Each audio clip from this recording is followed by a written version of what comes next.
All right, like you just saw, I grabbed a thicker, bigger sheet of paper for my final drawing.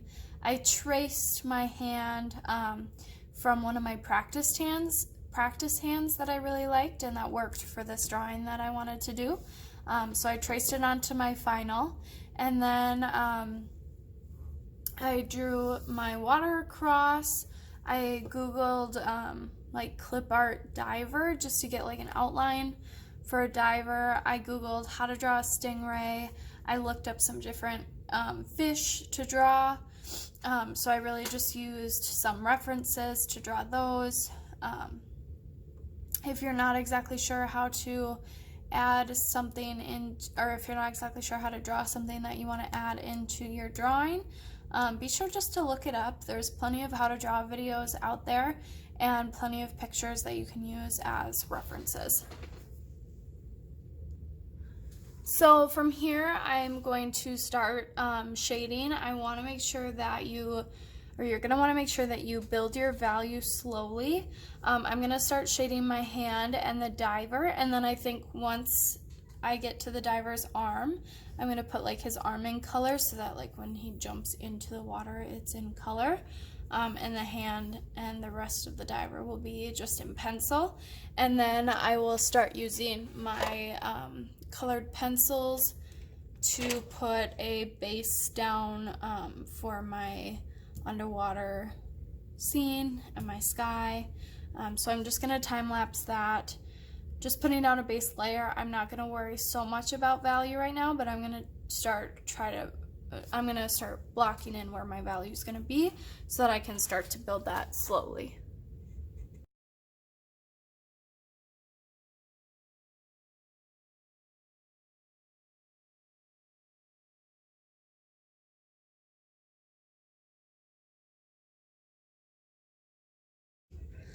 Okay, so I'm just going to take 1 second to kind of explain what I'm doing here and give you an explanation for how you can apply this to your own drawing.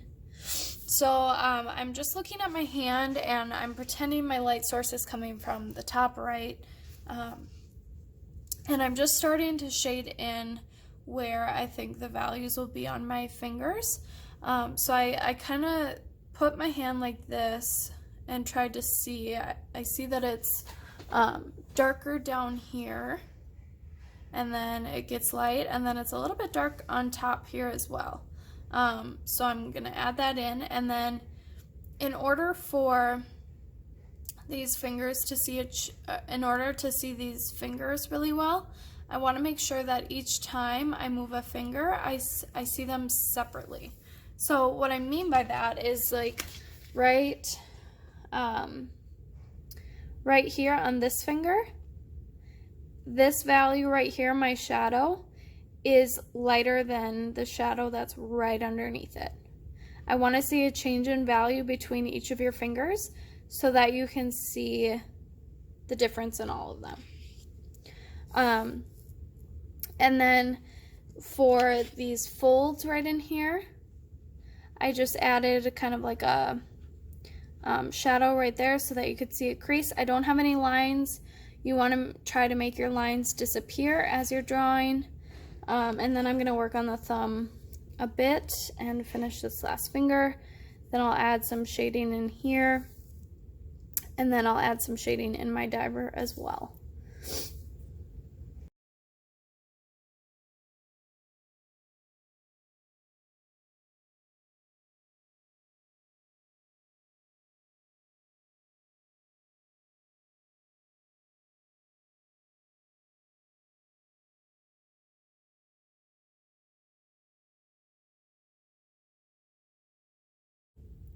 Okay, now that I have my hand and diver shaded, I'm going to go in to the other parts of my drawing. I'm going to figure out what kinds of colors I want to use, and I'm going to shade in a very similar way. So remembering that my light source is coming this way. For example, on my stingray, this fin is further away from the light, so it'll be darker than the rest of my stingray. The bottoms of my fish will be darker the left side of my seaweed, the left side of my rocks will be darker. And I'm just going to use a variety of colors to achieve that with my colored pencils.